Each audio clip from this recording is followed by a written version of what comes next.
¿Qué tal? El tema tocado hoy día es el medio ambiente. Cuando vimos la clasificación de la materia, se observó el nivel químico y biológico, pero no se tocó el siguiente nivel. Ahora lo que vamos a ver es este nivel, el ecológico, porque es el que vamos a necesitar. Entonces, vamos a empezar con lo que después del individuo viene el nivel de población. Y la población no es más que el conjunto de individuos de una misma especie que habitan un lugar determinado por un tiempo también determinado, ¿sí? Porque hay especies que son perennes en una zona y hay otras que van a ser migratorias, van a estar más que un tiempo en una zona. Acá tenemos una población de vicuñas de pampagaleras en Ayacucho. Pasamos a ver el nivel comunidad, que es el conjunto de diferentes poblaciones, o sea, diferentes animales que viven y comparten una región determinada y también por un determinado tiempo. Acá tenemos la comunidad de las lomas de la Chay. No solamente van a convivir especies de animales, sino también especies de plantas y de insectos. Pasamos a ver lo que es el nivel ecosistema, que es el conjunto de diferentes comunidades que interactúan entre sí con el territorio que lo rodea. O sea, ya tiene que ver ahí el suelo, la temperatura, el agua, el aire. ¿Sí? Acá tenemos el caso de un ecosistema marino, ¿sí? Corales de la isla Providencia en el Caribe.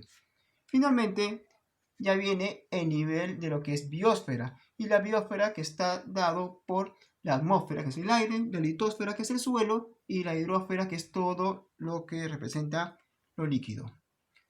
Miren, comparen, acá el agua salada ocupa mucho más espacio, inmenso, inmenso en comparación con el agua dulce, con las tierras arables, con las rocas. Por eso que nuestro planeta es más que todo agua. Pasamos a ver el medio ambiente. ¿Pero qué es el medio ambiente? Es todo lo que nos rodea, todo lo que nos condiciona como seres vivos, ¿sí? Incluye también valores sociales y culturales que están presentes en una zona y momento también determinado. Podemos decir que el medio ambiente es el espacio donde se desarrolla la vida junto con el agua, con el aire, con el suelo y todo lo que va a hacer relacionarse con nosotros, ¿sí? Si un animal toma agua y está usando a la parte de la aparte del biotopo. El biotopo es lo que no tiene vida y la biocenosis es la vida. El hombre usa el suelo para cultivar alimentos, ¿sí? Todos usamos aire para respirar y muchas cosas más. Los medios ambientes pueden ser diferentes. Por ejemplo, el medio ambiente de la selva para este felino, acá para el desierto para los dromedarios, el polo norte para el oso polar, cuevas para lo que es el caso de estos murciélagos, o también tenemos el medio ambiente urbano, ¿sí? Puede ser así vistoso en el caso de Miraflores, o también este pintoresco paisaje urbano pegado al cerro en caso del Agustino.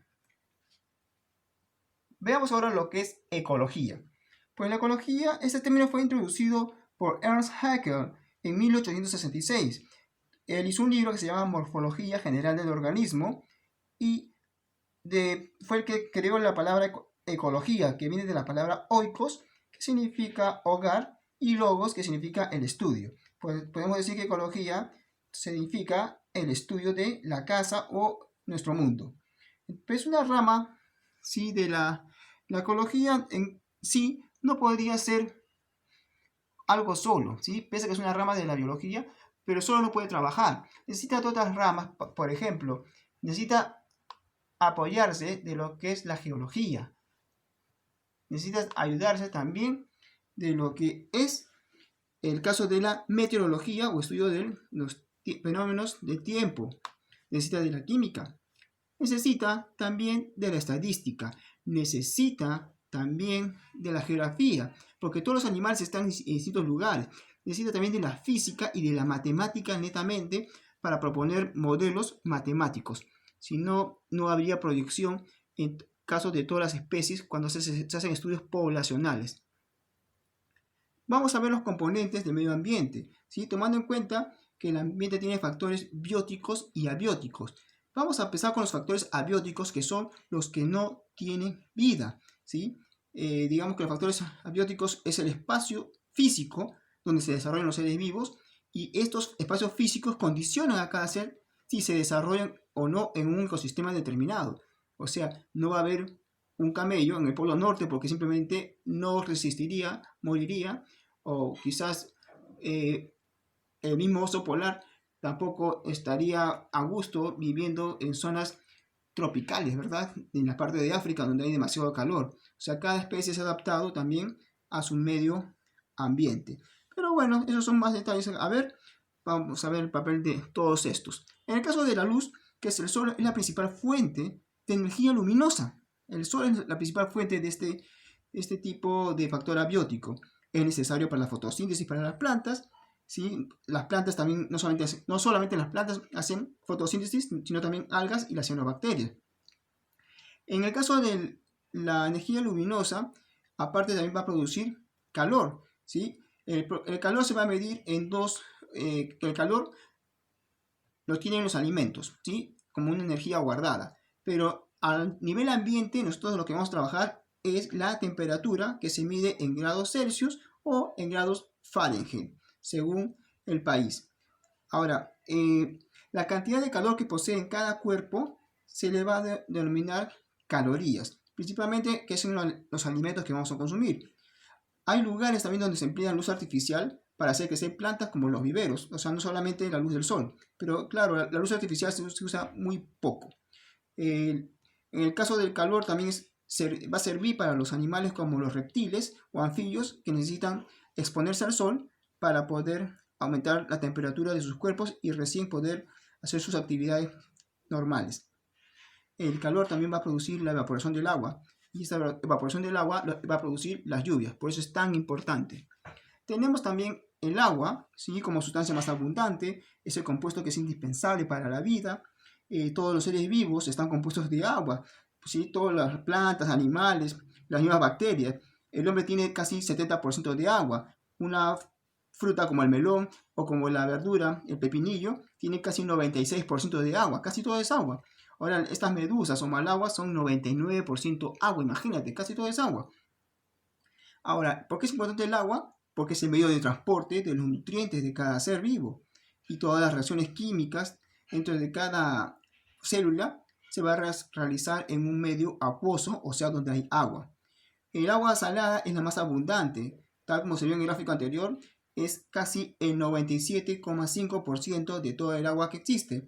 Y la menos abundante la va a tener el agua dulce, que son los ríos, los lagos, lagunas, glaciares y también agua subterránea. El agua también es necesario para que cualquier ser viviente pueda vivir, ¿no? O sea, sin agua prácticamente ya se está justificando que no podría vivir. Y el agua también es necesaria para las plantas para que ellas puedan producir oxígeno. Veamos, el suelo. El suelo también es condicionante. ¿Por qué? Porque contiene reservas de materia orgánica, de minerales, ¿sí? También tiene agua, tiene oxígeno. Es necesario para que los organismos productores, consumidores, hagan uso de él. Por ejemplo, el suelo también soporta nuestras casas, es el lugar donde muchos de nuestros alimentos se van a sembrar para que crezcan las plantas que boten frutos. También alimentan a los herbívoros, en caso de los pastos naturales. El suelo también tiene muchos elementos que más adelante van a pasar a ser parte de los seres vivos. ¿Sí? Los seres vivos casi todos somos carbono, hidrógeno, oxígeno y nitrógeno. Y otros minerales que están en el suelo que por cadena trófica, o sea, cuando comemos, los vamos a ir adquiriendo. Pasamos entonces ahora con lo que es el aire y vamos a ver también factores climáticos. En el caso del aire, es la mezcla de gases que está en el planeta. Esta se va a prolongar hasta una altura de 80 kilómetros, ¿sí? Predominando gases como el nitrógeno y el oxígeno, tal como se muestra en el cuadro. El nitrógeno y el oxígeno. También hay otros gases nobles como el argón, el dióxido de carbono y también otros gases que están mucho más enrarecidos e incluso ahí estaría el agua en vapor. Ahora, ¿por qué cito acá factores climáticos? ¿Sí? Porque hay cosas como la altura, la temperatura, la densidad del aire según la altura va a variar. Hay animales que están adaptados a las alturas. ¿Sí? En Asia está el yak, el guanaco, acá en Sudamérica, o peces que soportan mucha presión de agua porque viven a cerca de 4.000 metros de profundidad. Entonces tienen que tener cuerpos que estén preparados para la presión. En las alturas por encima de 3.000 metros hay menos cantidad de oxígeno. Entonces no solamente tienen menos oxígeno estos animales, sino que la temperatura también es más baja. Por eso van a tener un pelaje mucho más denso para que los abrigue.